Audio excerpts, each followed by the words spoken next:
Anime देखना हम सबको पसंद है। हम सब ने कहाँ से स्टार्ट किया था और आज हम कहाँ पहुंच गए हैं। मैंने अराउंड 2-2.5 साल पहले ये चैनल बनाया था एंड आई रियलाइज्ड कि भाई सीजनल एनिमे तो वीडियो बना ही नहीं कभी। So I decided let's do this यार। एंड तुम्हें क्या लग रहा है मैं बाकी की तरह 4-5 एनिमे डिस्कस करके निकल जाऊंगा, जिसमें से 3 तो जनरे के जिसके बारे में सब जानते हैं। अजी मेरा कद्दू कर रहा है। तुम्हारा भाई वीडियो लाए ना तो साला बढ़िया रिकमेंडेशन ही देगा।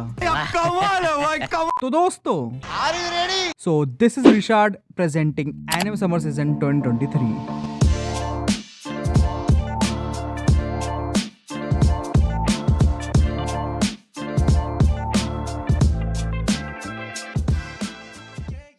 तो इस समर सीजन वाली लिस्ट में सबसे पहले डिस्कस करने वाले हम उस शो के बारे में जिसके बारे में आप में से शायद बहुतों को पता भी चल गया होगा। That is zom 100 bucket list of the dead. So zom 100 के सिनॉप्सिस फॉलो करते कैसे एस्पिरेंट लड़के की कहानी को जिसका स्टार्टिंग से एक ड्रीम था एक कॉर्पोरेट वर्ल्ड में नौकरी करने का। सो मशक्कतों के बाद कड़ी मेहनत से उसको एक नौकरी मिल भी जाती है बिकॉज ही न्यू कि अगर वो पानी से नहाएगा तो लिबाज बदलेगा, अगर वो पानी से नहाएगा तो लिबाज बदलेगा, बट अगर पसीने से नहाएगा तो इतिहास रचेगा। क्या बात है सर, क्या बात है सर, क्या बात है, ये बात।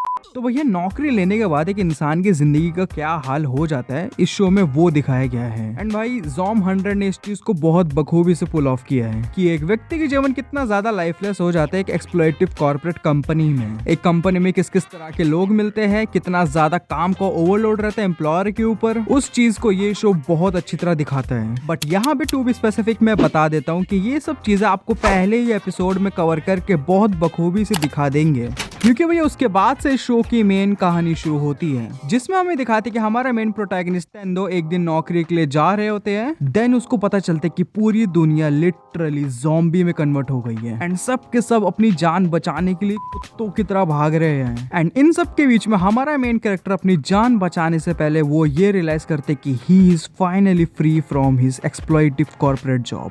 सो नाउ लिस्ट में अगला एनिमे का नाम है मुशोको टेंसेई। टपा मालूम ना। देखो भाई मुशोको टेंसेई को जितना पर्सनली मैंने पास से ऑब्जर्व किया है ये शो अपने कई सारे रीजंस के लिए फेमस रहा है, but one of the major fact जिस चीज के लिए लोग इस शो को जानते हैं is that this show is literally the father of isekai genre, जो कि मेजर रीजन रहा है इस शो के फेमस होने का। अदर देन दिस मुशोको टेंसेई बहुत ही अच्छे से रूडियस के कैरेक्टर को भी दर्शाता है, उसको डिफरेंट सिचुएशन में डालकर कि एक high school bullied shut and need student कैसे रिएक्ट करेगा अगर उसको अपनी जिंदगी को सुधारने का दूसरा मौका दिया जाए। रूडियस अपनी जर्नी में किन लोगों से मिलता है, उसके साथ जो जर्नी रहती है रूडियस की, वो चीजें ये शो बहुत बखूबी से प्रस्तुत करता है, जो चीज मैक्सिमम इसेकाई में लैक करती है। दैट्स व्हाई इसेकाई का इतना मजाक बनाया जाता है। बाकी सीजन 2 में रूडियस के कैरेक्टर को शो ने करंटली और डेप्थ दी है और रियलिज्म वाला फैक्टर को यूज करके और भी ज्यादा बखूबी से रूडियस के कैरेक्टर में डेप्थ डाली है। बाकी इसका सीजन 2 म्यूजिशिया पे हर हफ्ते रिलीज हो ही रहा है, जो कि कम्प्लीटली फ्री है, वहाँ पे जाके आप अपनी इच्छा से देख सकते हो। Link is in the description. And I video को स्पॉन्सर नहीं किसी की भी तरफ से, मैं पहले ही बता देता हूँ। The girl I like forgetting her glasses. देखो भाई ऑनेस्टली स्पीकिंग मैं ऐसे शो का इतना बड़ा कोई फैन बॉय नहीं हूँ। लाइक जाने तुम मुझे छोड़ के तो नहीं जाओगे ना? हाँ मेरी जान, नहीं छोड़ के जाऊंगा, तेरे लिए तो जान भी हाजिर है। सो एनिमे का सिनॉप्सिस दो लौंडा और लौंडे की कहानी फॉलो करते हैं जिसमें female lead for some reason अपने ग्लासेस भूल जाती है। देखो गुरु, रोम कॉम में इतना ज्यादा एंजॉय करता नहीं हूँ, इसके मेरे कई सारे कारण हैं। फर्स्ट ऑफ ऑल एक रिलेटिविटी फैक्टर भी आ जाता है बिकॉज यू नो तुम्हारा भाई तो अकेले ही जवानी गुजार रहा है। सो अनटिल अनलेस जब तक मुझे कोई यूनिक स्पेशल फैक्टर नहीं मिलता किसी रोम कॉम में, मैं तो पर्सनली एंजॉय नहीं करता हूँ शो को just for the sake of the story. For example Kaguya sama and ओरिमोनोगातरी are one of my favourite rom com shows because मेरी नजरों में इन शोज में ऐसा कुछ था जो मेरे लिए स्टैंड आउट कर गया and same for this show. To be honest the animation of this show was the major reason कि मैंने इस शो को देखना क्यों शुरू किया। बिकॉज देखो अगर एक शो के पास डिसेंट स्टोरी और कमाल के presentation plus animation with some decent amount of character development हो तो भाई क्या बुराई एक शो को देखने में। अच्छा। एंड हाँ ऐसा डिसेंट स्टोरी, कहीं से गलत मीन मत निकाल लेना कि मैं स्टोरी को घटिया कह रहा हूँ। बिकॉज देखो पार्थ, एक होती है घटिया स्टोरी, फिर आती है गोट स्टोरी और इनके बीच में लाई करती है decent story. I hope that much clarification will be enough. बात तो सही है। बाकी आगे बढ़ते हैं नेक्स्ट शो की तरफ, जिसका नाम है the masterful cat is depressed again today. इस एनिमे का सिनॉप्सिस फॉलो करते हैं एक बिल्ला या फिर बोलो तो बागड़ बिल्ला और उसके ओनर की कहानी दिखाई गई है। बट यहाँ पे एक चीज डिफरेंट है, जिसमें काइंड ऑफ शो में ओनर और पेट के रोल रिवर्स हो गए हैं। मतलब owner is kind of acting like a pet in this show, in which Sako एक लड़की है जो कि एक नॉर्मल जापानीज सिटीजन की तरह जॉब करती है, एंड दूसरी तरफ एक कैट को दिखाया गया है जो कि लिटरली एक इंसान के साइज का है, एंड उसको काइंड ऑफ साको का केयर टेकर की तरह भी दिखाया गया है, जो कि उसका खाना पीना और तबियत खराब होने पे उसका ध्यान रखना, he take care of everything of Saku. बाकी एक चीज की बात मैं जरूर करना चाहूंगा, that is the smoothness of animation. कोई कमी नहीं छोड़ी भाई, frames are so smoothly and peacefully animated कि भाई मन में भी एक अलग सा ठहराव सा आ जाता है। लाइक पर्सनली जब भी इसका एपिसोड आता है, चाहे तो मैं रात को देखता हूँ या फिर अर्ली मॉर्निंग ब्रेकफास्ट के समय, because there is another level of peacefulness in this show. बाकी अगले शो की तरफ बढ़ते हैं, जिसका नाम है टेम्पोरू। सो देखो, मैंने अपने जीवन में कई सारे एनिमे देखे हैं, उसमें से कुछ होते हैं ट्रैश लेवल के, कुछ होते हैं डिसेंट लेवल के, कुछ होते हैं गोट लेवल के, एंड फिर आते हैं टेम्पोरू लेवल के। देखो जनाब, अगर तुमने मेरा ये वाला शॉट नहीं देखा है तो जिस देश का विद्वान ही चूतिया हो,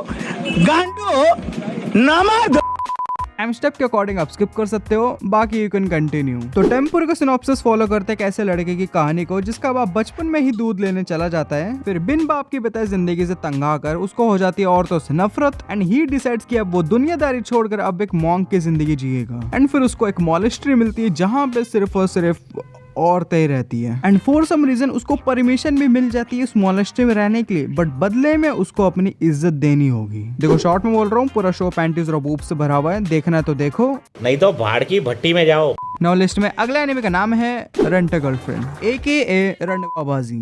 And I've got to say, in all honesty, it's the biggest piece of dog shit that I have ever heard. सो देखो, रेंट अ गर्लफ्रेंड एक ऐसा शो है जिसको मैं हल्की सी भी कंसीडरेशन नहीं देना चाह रहा था इस वीडियो में, बस for the sake of summer season मैंने इसको अपने लिस्ट में मेंशन किया है, बिकॉज भाई सीजन 1 डिसेंट था, भले ही स्टोरी ट्रैश थी, बट चीजों के बूब्स के लिए मैंने ये शो देख लिया। बट सीजन 2 में भाई इस शो ने क्या ही हद लेवल की लैंडी करी थी, लिटरली सारी की सारी सीमाएं पार कर दी थी इस लड़के ने हरामखोरी की। एंड भाई अगर सीजन 3 के बारे में बात करें तो भाई सीजन 2 में इस शो ने जो टट्टी करी थी, तो सीजन 3 में लिटरली वो उसको ही साफ कर रही है। एंड भाई ये बात ध्यान रखना, टट्टी को कितना ही साफ कर लो बदबू जरूर आएगी। एंड में सीजन 3 में जो भी काजो का कैरेक्टर डेवलपमेंट हो रहा है और चीजू और काजो के बीच में जो भी केमिस्ट्री और बेटर होते जा रही है, ये सब मट्टी पलित होने वाला है आगे जो सीजन्स आने वाले हैं, बिकॉज आगे आने वाले सीजन में ये बंदा लिटरली इस कमबैक की सारी हरकतें पार कर देगा। बाकी इस लैटरिंग से आगे बढ़ते हैं अगले शो की तरफ, जिसका नाम है लिंक क्लिक। देखो जनाब, link click is one of दो शोज जिसके लिए हमेशा से मेरे दिल में एक अलग जगह रही है। बाकी सीजन 2 तो आ ही गया है, top notch animation, amazing plot twist in each episodes, और इसके अलावा क्या ही चाहिए भाई जीवन में। एंड नाउ शॉर्ट में बोलूंगा सब कुछ, अगर तुमने सीजन 1 नहीं देखा तो प्लीज जाओ देखो, बहुत बढ़िया है वो, बिकॉज मैं पर्सनली शो के बारे में बिना स्पॉइल करे कुछ खास डिस्कस कर नहीं पाऊंगा। And for me the last but not the least, jujutsu Kaisen season 2। देखो जनाब, जुजुत्सु काइसेन सीजन 2 के ऊपर वैसे मैंने 3 लेजिट वीडियोस बना रखी है, जिसमें from the start till the end सब कुछ डिस्कस करा है मैंने, चाहो तो तुम वो देख सकते हो। बाकी इसके अलावा और कुछ बोलो तो मानो या ना मानो, in terms of presentation, story telling and character development, it really did surpassed the season 1, and that's really a big achievement of this season, because भाई अभी तक सिर्फ 5 ही एपिसोड आए हैं, एंड बाकी रेस्ट ऑफ द एपिसोड्स अभी तक तो बोला जा रहा है कि 31 अगस्त से रिलीज होना स्टार्ट होंगे, जिसमें शिबुया इंसिडेंट आर्क को कवर किया जाएगा, जिसके लिए पर्सनली मैं बहुत बेसब्री से इंतजार कर रहा हूँ, बिकॉज ये 5 एपिसोड देखने के बाद मैंने मांगा पढ़ ली है, एंड शिबुया इंसिडेंट आर्क के ऊपर एक वीडियो भी आने वाली है 31 अगस्त से पहले, जो कि स्पॉइलर फ्री होगी, जस्ट वेट फॉर इट। बाकी thanks for watching, I hope you enjoyed the video, and comment section में अपने ओपिनियन जरूर बतानी समर सीजन के ऊपर कि तुम्हारा कौन सा फेवरेट शो रहा है इस सीजन में। एंड इसके अलावा इंस्टाग्राम पे आ सकते हैं, वहाँ पे मैं अपने मीम्स और एडिट्स डालता रहता हूँ जब मेरा मन करता है। एंड या that's it from my side, make your parents proud, and till next video please stay tuned, piece.